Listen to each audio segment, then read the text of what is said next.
Good day, my dear grade 9 learners. How's your self-learning so far? Did the videos that I prepared for module number 4 help you understanding your lessons? I hope so. By the way, we are now on our module number 5, and this is gonna be our third video lesson on basic trigonometry, mathematics 9. Once again, I am Teacher Bless, and I'll be your teacher for this video lesson where we are going to review on basic trigonometric ratios, when to use them, and the concept of angles of elevation and depression. Are you ready? Come on! Let's first our lesson objectives, and these are the following. First, review the concepts of basic trigonometric ratios and the angles of elevation and depression. And secondly, listen attentively to this contextualized recorded video lecture with enthusiasm for you to understand your lesson better. Take note, it's very important that you familiarize these concepts already because in solving problems involving right triangles, you will be needing or using them. Let's begin with the 6 basic trigonometric ratios. Now, if you can still recall in your module number 1, you've learned about the primary trigonometric ratios and the secondary trigonometric ratios. Can you still recall them? Let's have first the primary trigonometric ratios, and these are the following. First, we have here the sine ratio. Second, we have the cosine ratio, and lastly, we have our tangent ratio. Now, when can you use the sine ratio? And what's the formula? How about cosine? And how about tangent? So when we say sine ratio, that is given by the formula opposite over your hypotenuse. And when we say cosine ratio, that is given by adjacent side over your hypotenuse. And lastly, when we say tangent ratio, that is given by opposite side over your adjacent side. Now, what's the technique for you to easily memorize these formulas that we have here? That is your so, ka, to, wa. So stands for sine equals opposite over hypotenuse. Ka stands for cosine equals adjacent over hypotenuse. And TOA stands for tangent equals opposite over adjacent. So these are the primary trigonometric ratios. And once again, in short, that is so, ka, to, wa. Next, we have here the secondary trigonometric ratios. Remember, these ratios are just reciprocal with the primary ratios respectively. So you have here the first one, cosecant ratio. Second, secant ratio. And lastly, the cotangent ratio. Now, as what I said earlier, that these 3 ratios are just reciprocal with the primary ratios that we have earlier respectively. So when we say cosecant ratio or the cosecant ratio, that is equal to hypotenuse over opposite. So remember, when we say hypotenuse, the longest side, and then you have here opposite side. So cosecant ratio is reciprocal to your sine ratio. Secant, that is reciprocal to your cos. So that would be hypotenuse over adjacent. And when we say cotangent ratio, that is reciprocal to your tangent ratio. So this is going to be cot equals adjacent over your opposite side. So another technique to easily memorize these 3 formulas that we have here, that would be Cho or ko. So you have here cho or ko, sha, kao. Ko, sha, kao. Cho stands for cosecant equals hypotenuse over opposite. Sha stands for secant equals hypotenuse over adjacent. And lastly, cow stands for cotangent equals adjacent over opposite. Now, if you can observe, you cannot find these three ratios in your calculator.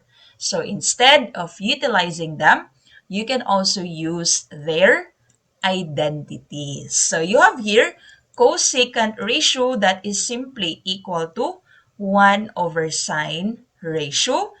Secant is equal to 1 over cos ratio, and cotangent, that is 1 over the tangent ratio. Now remember earlier when we say sine ratio, that is opposite over hypotenuse. So you can write it this way, 1 over opposite over hypotenuse.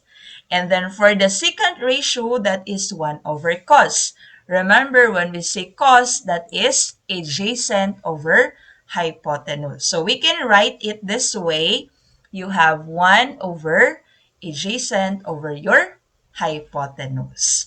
And when we say cot tangent ratio, that would be, you have 1 over tan. So that would be 1 over opposite over your adjacent side.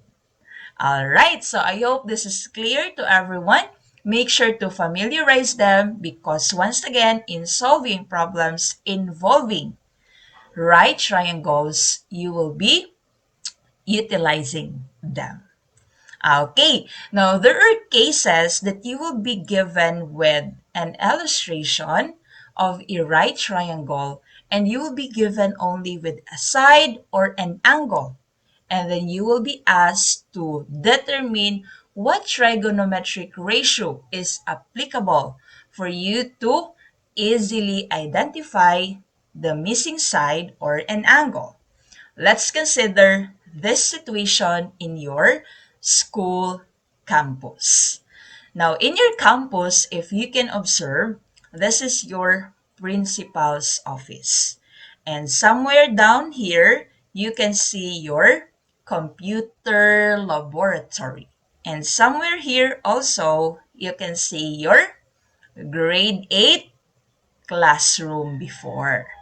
Now, if we are going to follow our illustration here, if we are going to connect, okay, the following buildings that we have, you will be able to form a right triangle with right angle here.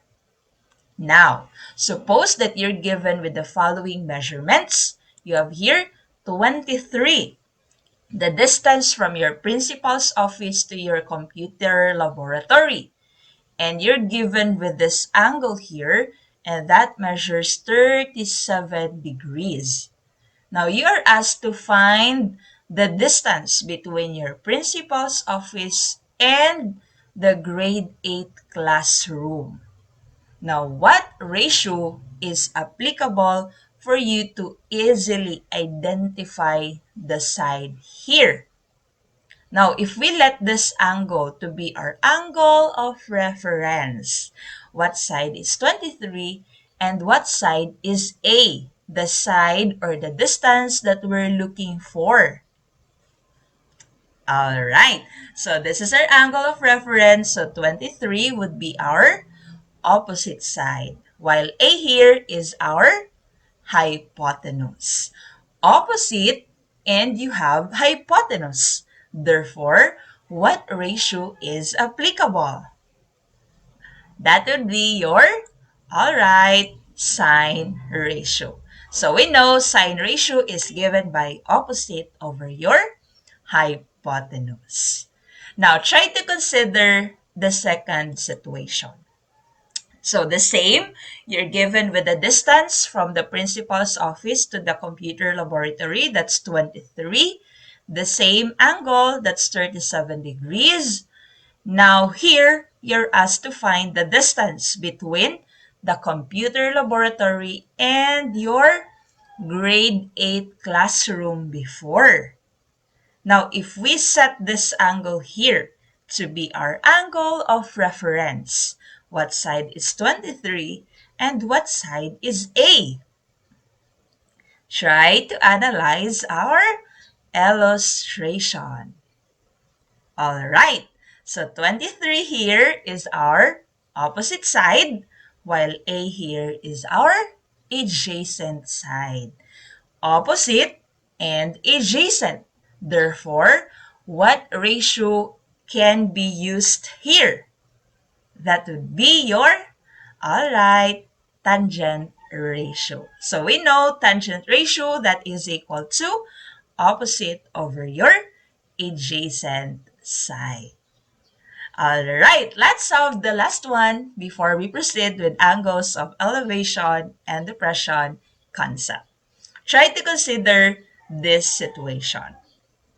Okay, here you're given with the condition that, okay, the distance from your principal's office to your grade 8 classroom is 23. And then the same angle, that's 37. And you're looking for, once again, the distance from your computer laboratory and the grade 8 classrooms. Now, if we set this angle once again to be our angle of reference, what side is A and what side is 23? All right, that's gonna be your, okay, A stands for your adjacent, while 23 here stands for your hypotenuse. Adjacent and hypotenuse. Therefore, what ratio can be used here for us to solve the value of A directly? That would be your cosine ratio. So we know when we say cosine ratio, that is adjacent over our hypotenuse side. Okay, so I hope that is clear to everybody. Let's now have a short review on the angles of elevation and depression. All right, if you can observe in your back part of your school campus, it is a very good place for you to do kiting, especially if the weather is good. So one day, suppose that you do your kiting here. And this is the illustration that you have. Now, what is your angle of elevation? What is your angle of depression? And what segment represents your line of sight? Try to consider our illustration, and I'll be giving you seconds to analyze the illustration. Go, go, go!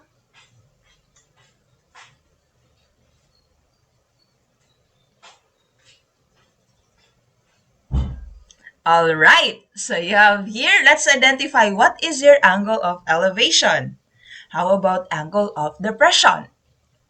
Okay, so when you say angle of elevation, that would be this angle here. So that is the angle formed between this horizontal here and the line of sight. So as you can see here, the angle above your horizontal.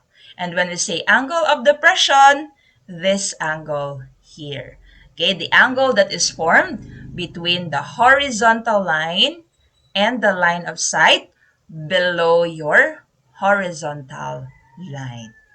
Now, for the last one, how do you call the string of the kite here, which is equal to 15 meters? That represents your very good line of sight. As you can see here in our illustration, angle of depression is equal to angle of elevation. Because if you can still remember in our lesson or video lesson number 2, these two angles here are alternate interior angles. So we have here two parallel lines, and these are the horizontal lines above and below. And this is cut by your transversal line, which is known as your line of sight. So alternate interior angles are congruent. Okay, so I hope that's clear to everybody. And for our next video lesson, we are going to solve problems involving right triangles. Okay, so that's it for our review. Feel free to play, replay, or pause for you to understand your lesson better. Make sure to watch this video attentively for you to understand your lesson better and for you to answer your modules correctly. Have a great day ahead. Bye-bye!